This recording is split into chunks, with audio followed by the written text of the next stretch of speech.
Kolathur AVM மோசடி உறுதி.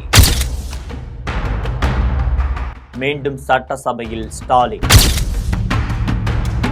VS Babu அதிர்ச்சி.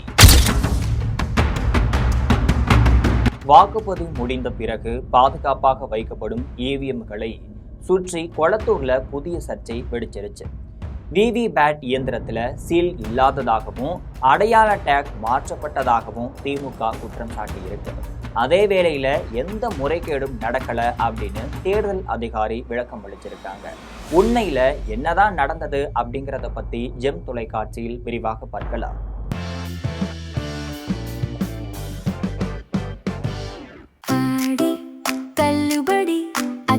பேரும் அல்லம்படி 6 முதல் 60% வரை ஆடி தள்ளுபடியுடன் சூப்பர் சரவணா ஸ்டோர்ஸ், சென்னை, மதுரை, கோவை. கொளத்தூர்ல மின்னணு வாக்குப்பதிவு இயந்திரத்தை சரிபார்க்கும் பணிகள் நடைபெற்று வருது. இந்த பணியின் போது வாக்குப்பதிவு இயந்திரத்துல சீல் வைக்கப்படல அப்படின்னு திமுகவினர் புகார் அளிச்சுக்கிட்டு இருக்காங்க. இந்த புகாரின் அடிப்படையில தான் நீதிமன்றத்தை நாட திமுக திட்டமிட்டு இருக்கு. ஒரு தொகுதியில வாக்குப்பதிவு நடக்கிறது எனில் பதிவான வாக்குகளை தேர்தல் ஆணையம் கவனமா பாதுகாத்து வைக்கும். மின்னணு வாக்குப்பதிவு இயந்திரங்களை பொறுத்தவரை கண்ட்ரோல் யூனிட், பாலட் யூனிட் மற்றும் VVPAT ஆகியவை தனித்தனியாக பிரித்து சீல் வைக்கப்படும். இதுக்கப்புறமா பதிவான வாக்குகள் எண்ணப்பட்டு முடிவுகள் அறிவிக்கப்பட்டதுக்கு அப்புறமா கூட இவை மீண்டும் சீல் வைக்கப்படும், பத்திரமா பாதுகாக்கப்படும். ஒருவேளை தொகுதியில் தோற்ற வேட்பாளர் வாக்கு எண்ணிக்கையில் தனக்கு திருப்தி இல்லை அப்படின்னு நினைச்சு மின்னணு வாக்குப்பதிவு இயந்திரங்களை சரிபார்க்க கேட்கலாம். அதற்காகவே இப்படியான பாதுகாப்பு நடைமுறை பின்பற்றப்படுது. கொளத்தூர் தொகுதியில சமீபத்தில் நடந்த சட்டமன்ற தேர்தல்ல தாவேக வேட்பாளர் VS பாபுவிடம் முன்னாள் முதல்வர் MK ஸ்டாலின் தோல்வியடைஞ்சிருக்காரு. இந்த தோல்வி குறித்து மின்னணு வாக்குப்பதிவு இயந்திரத்துல சந்தேகத்தை கிளப்பிய திமுகவினர் மீண்டும் சோதனை செய்ய கேட்டிருக்காங்க.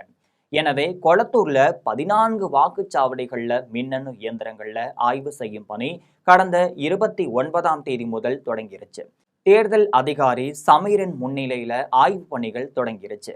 அப்ப வாக்குப்பதிவு இயந்திரத்துல VVPAT 2 சீல்கள் இல்லாமல் இருக்கு. அட்ரஸ் டேக் புதிதாக கட்டப்பட்டிருக்கு.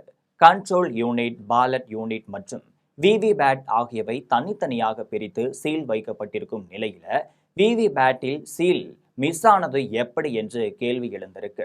அதே போல இதுல கட்டப்பட்டிருந்த அட்ரஸ் பேப்பர்ல EVM சீரியல் நம்பர் இருக்கும். இந்த பேப்பர்ல தொகுதியின் பெயர், வாக்குச்சாவடி எண், தேர்தல் நடத்தும் அதிகாரி மற்றும் வேட்பாளர்களின் முகவர்களுடைய கையெழுத்தும் இருக்கும். ஆனா பேப்பர் புத்தகம் புதிதாக இருப்பது பல்வேறு கேள்விகளை எழுப்பியிருக்கு. சீல் இல்லாமல் இருப்பது எந்திரத்தின் நம்பகத்தன்மையை கேள்விக்கு உள்ளாக்குகிறது. உயர்நீதிமன்றத்தில் இது குறித்து தேர்தல் வழக்கை தொடர திமுக திட்டமிட்டிருக்கு. இந்த வழக்குல திமுகவுக்கு ஆதரவாக தீர்ப்பு வந்தால் நிச்சயம் மறுதேர்தல் நடைபெறும் அப்படின்னு அரசியல் விமர்சகர்கள் கருதுறாங்க.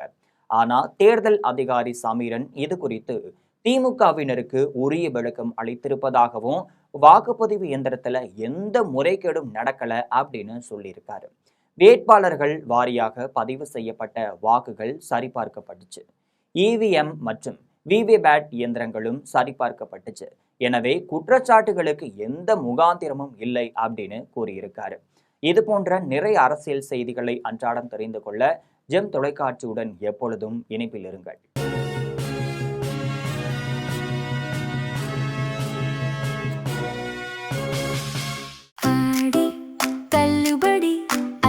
பேரும் அல்லம்படி 6 முதல் 60% வரை ஆடி தள்ளுபடியுடன் சூப்பர் சரவணா ஸ்டோர்ஸ், சென்னை, மதுரை, கோவை.